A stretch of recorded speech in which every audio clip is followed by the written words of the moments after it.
Dun, dun, dun, dun, dun, dun, dun, dun, dun, dun, dun, dun, dun.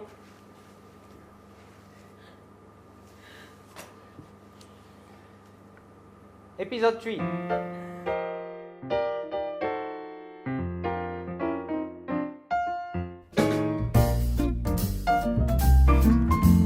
Oh, hi guys. Hey, hi. Oh, you're still here, huh? Wow, no good, huh? So, today, episode 3. So, how was the camp? How was your camp experience, yeah? What was the name of the camp again, huh? Hey, what was the camp, huh? Oh, yeah. Open Heaven, how was it? Yeah? Did you have a good experience at camp?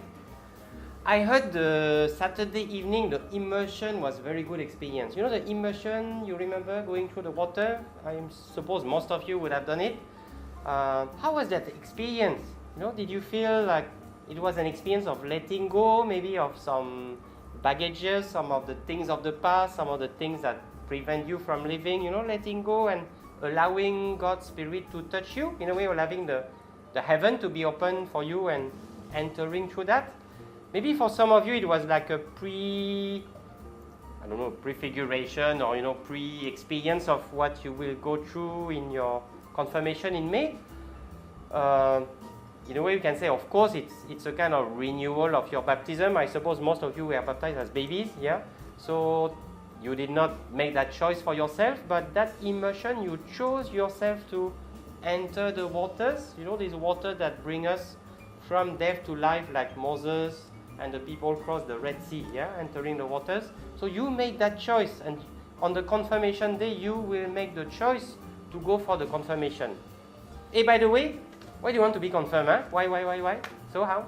Share? Wait. First, I think there can be two very extreme ways, huh? First can be, maybe I just want to be confirmed because I want to end catechism and after that say bye-bye, okay, close shop the church and I'm free. The other way would be, hey, I want to be confirmed because I want to follow Jesus, this Jesus that I've discovered, who helped me live a more fuller life, a life with more meaning. I want to follow Jesus and join in his mission of making the world, making the church, making the environment around me more beautiful. And then in between you can have many different ways. Huh? You can have, I just confirmed because my parents want me to be confirmed. I want to be confirmed because, I don't know, some other things. So maybe you take time to share why you want to be confirmed. Share with each other lah.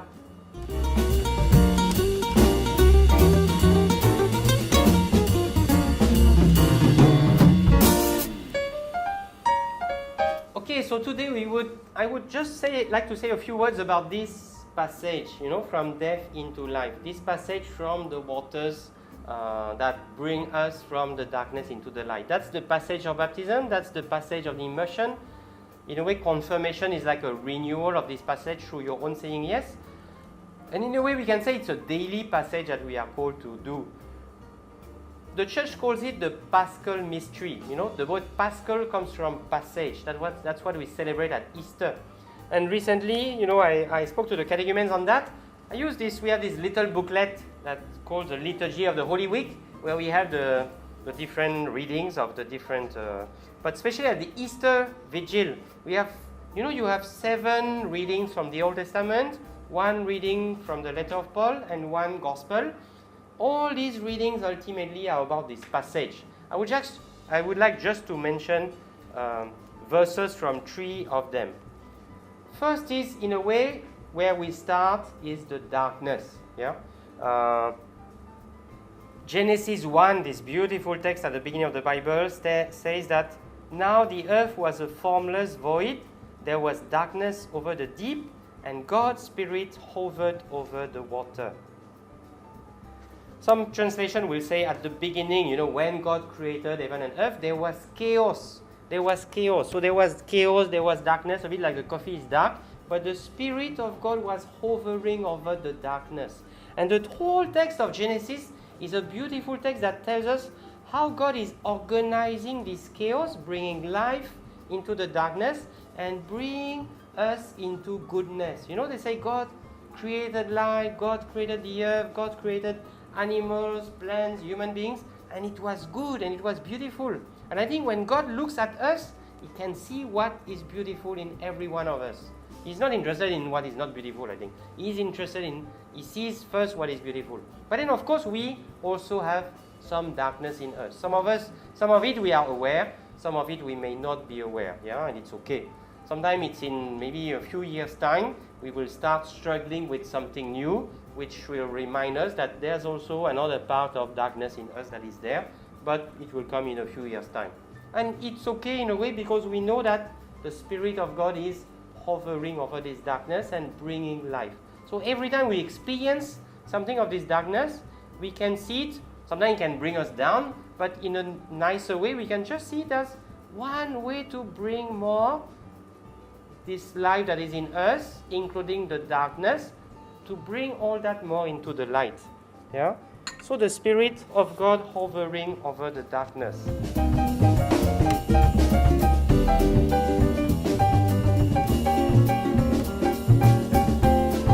In the letter to the Romans, chapter 6, that is read during the Easter Vigil, it speaks about our former selves, our old selves that have been crucified with Christ. Yeah? So it says that all this darkness, when we are baptized, in a way we are dying to them. You know, it's what I said last episode 2, about how we are called to die to the old selves, to the false, the false self, in a way, what is more around the ego, what are our false identities, or all the things that are enslaving us. So then we die to them, and they are crucified with Christ. They die in the water so that we can go into the light. Yeah. So the question for you would be, what is the darkness that I'm aware of and that I need to die to? Yeah. So you just take a time to share on these things. It can be, difficulties you are going through. It can be particular sins. It can be maybe you don't share on that. You just take a time for yourself to reflect on it. You don't need to share, yeah, because it can be very personal. Later on, you will see if some of you want to share some of it. Okay?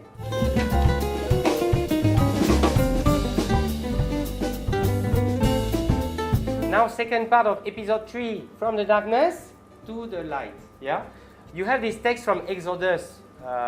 In the Easter Vigil, we read Exodus 14. But you have the text before that, of course, of Exodus 3, when Moses sees God in the burning bush. And God tells Moses, I have seen the misery of my people in Egypt, and I cannot take it. I want you to do something about it. Moses did not say, oh, God, no, it's your plan, God. I'm just waiting. In your time, it will be better. No, Moses realizes, yes, I have to do something about it. Otherwise, nothing will happen. So God is inviting us to do something about this darkness that we experience in ourselves and in the world, to move forward. But God is there to help us, to keep on encouraging us, to keep on reminding us that He believes in ourselves. And then Exodus 14, we see this beautiful text that we read at the Vigil, where we hear that the Hebrew people pass through the sea, the Egyptians follow, and they are trapped in the sea. And it says, that day the Lord rescued Israel from the Egyptians. And after that, Exodus 15, they sing to the Lord, glorious is triumph. Yeah, the psalm that comes after. Egyptians, of course, has to be taken in a symbolic way. The Egyptians here means all this darkness, all that is on the side of sin, all that is on the side of oppression, of imprisonment, of slavery, all that darkness that imprisons us. But God brings us out of this, yeah, through the help of people like Moses and each and every one of us when we help others. So, and then the letter to the Romans will say, Christ was raised from the dead by the Father's glory, so we too might live a new life. Yeah. So we are all following the Hebrew people, crossing the sea to come to new life. We are not only saved from sin, but we are saved so that we enter into communion with God, so that we experience a new life and we can live a more beautiful life. And that's what God keeps on calling us day after day. Yeah, seeing the beauty in us, He invites us to move forward in that. In a way, it's good to learn to notice what is beautiful in us. So the question for you today could be, and the question you can reflect and share, would be, what what is this, the treasure maybe in me that I'm aware of, or what is it that God did for me in the recent weeks or months? One maybe beautiful thing, one thing I'm maybe especially grateful for, where I saw a liberation, when I saw a passage from the darkness into the light. So you can just take a time to share on that, and that was episode 3 for you through the Faith Seekers. Coffee.